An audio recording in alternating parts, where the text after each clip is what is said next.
This market rally comes on the heels of the December lows, but has that run its course? Joining us is LPL Financial Senior Market Strategist Ryan Detrick. Ryan, thank you for coming on. So are we looking at the next melt up here? Well, it sure looks that way, doesn't it? I mean, doesn't it feel like a year ago when we had 5 straight down days on the S&P? That wasn't that long ago. Now we're breaking out, the highest level this year, highest level in 5 months. And today, guys, we had the 20% drop. As of today, we're now about 20% up off those December 24th lows. But what's going on? Well, there's a lot more positive things out there. There's broad market participation. There's a Fed on pause. Our opinion here is, yes, March and April, guys, historically, the last 10 and 20 years are 2 of the strongest months. So a major pullback right now, maybe not. But let's be honest, a 20% rally off of extremely oversold levels is impressive, and we've been bullish, right? We're even surprised we're up that much off the lows that quickly. We think a well-deserved break consolidation makes sense. With the previous guest, you guys were just talking about China. We think there's definitely going to be some type of resolution coming. I mean, that's what the market's priced in. It very well could be a little bit of a sell the news type of move, not a major sell the news, but it's like, okay, here it is. Now what can we go worry about next? But fundamentals are good, and we're still bullish here. Hey, Ryan, Kristin here. So let's stretch this out a little bit further. Exactly how much gas do you think this bull market essentially has in its tank, and how bumpy of a ride are we going to be expecting? Well, Kristin, that's a great question. Late in the economic cycle, this June is going to be a 10-year economic cycle, right? The longest on record. So more volatility makes a lot of sense. But what happens, really, this whole 10-year bull market, what's been happening? You get pullbacks and everyone panics. Look at the recent one we just had, 20% correction. Believe me, that was scary. But analysts had their largest cuts to earnings since early in 2016. And now we're getting the realization that we're probably not going to have a recession. In fact, we think once that China deal gets done, the second half of the year can expand CapEx, companies invest in themselves, increase productivity, increases wages, extends the business cycle, and earnings can come in better. So, the big question is how much is left in the tank. I mean, believe me, we potentially think this bull market could have several more years left, but it's not going to be straight up. I mean, we just had 9 straight up years and a down year last year. We've had multiple quote-unquote bear markets. I know we didn't quite get to 20%, but, there could be another 10, 15% correction later this year potentially. But the big upward cycle, we really think, led by fiscal stimulus, still the Fed in play, it's still there. And this bull market really probably does have a lot more life than most people probably think here.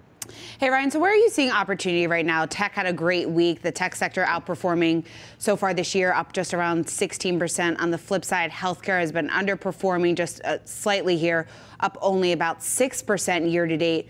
Where do you see a buying opportunity in the markets?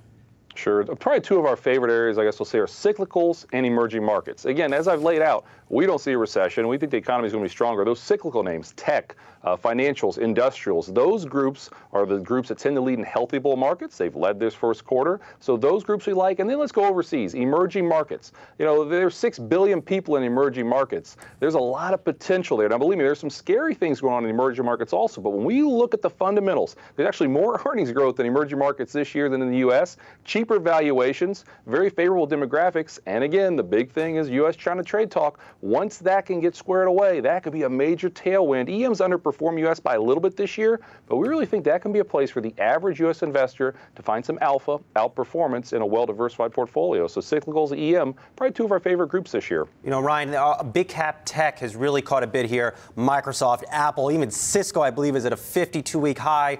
Are any of those names attractive to you? How are you thinking about the big cap tech trade? Sure. Well, when it comes to tech in general, I'm not allowed to talk about individual equities. What I can tell you, though, when you break it down, software, hands down, is one of our favorite groups. So we've got some portfolios we manage for our advisors. We've got exposure to software inside technology, and we've liked it for a long time. Good upward trend, good valuations, great earnings by some of those big names you kind of just mentioned. Overall, software is kind of how we would play the upward trend in technology here. And Ryan, just this debate between value and growth. I was talking to another analyst yesterday, and she was saying that she's actually betting on growth here going forward. It's been outperforming since the markets hit their lows back in December. But taking a look at your notes, you like value over a lot of these growth names. No, we do. I mean, it's not to say we don't like growth, but we're tilting our portfolios we run by a little bit to value. Now, why is that? Well, we look at the yield curve. The yield curve obviously been flattening. We think the yield curve with a better economy coming could potentially start to steepen a little bit the second half of the year. That should help who? Financials, the largest factor in value. Also, it's kind of fun to say, the valuations on value are historically cheap relative to growth. So when you see those things, we just think potentially this could be the time late in the cycle. Late in the cycle, value tends to do a little better as well. So all those things add up to potentially value doing a little bit better than growth. But again, we're not saying we don't like growth. We're just maybe 60% value, 40% growth here for 2019. Hey, Ryan, so I know you've touched a little bit on being overseas. I was reading today, Torsten Slok over at Deutsche Bank said, look, we actually have a global trade rebound coming. I'm wondering if you agree that a rebound is essentially on its way. A lot of people have been very afraid about global trade. And if you think that a rebound is coming, how strong is it going to be? Yeah, well, I mean, that's the big thing, right? It's all about the U.S., China, and we do think there can be a pretty big rebound. I mean, look at Chinese stock market, right? They're up, what, 25% for the year approximately, so there's been kind of a rebound overseas already. And when you look at Europe, I mean, Europe's not doing that great. You know, we got the Brexit thing this week, but we definitely shook that off, and Europe's green across the board this week. So overall, you know, you talk about fiscal policy, there's actually more fiscal policy as a percentage of GDP this year than there was last year in the United States. And then you talk about trade. Trade did really well the first half of the year globally. Overall, and then the second half of the year obviously dropped off a map along with CapEx. Companies invested in themselves as people are uncertain about China.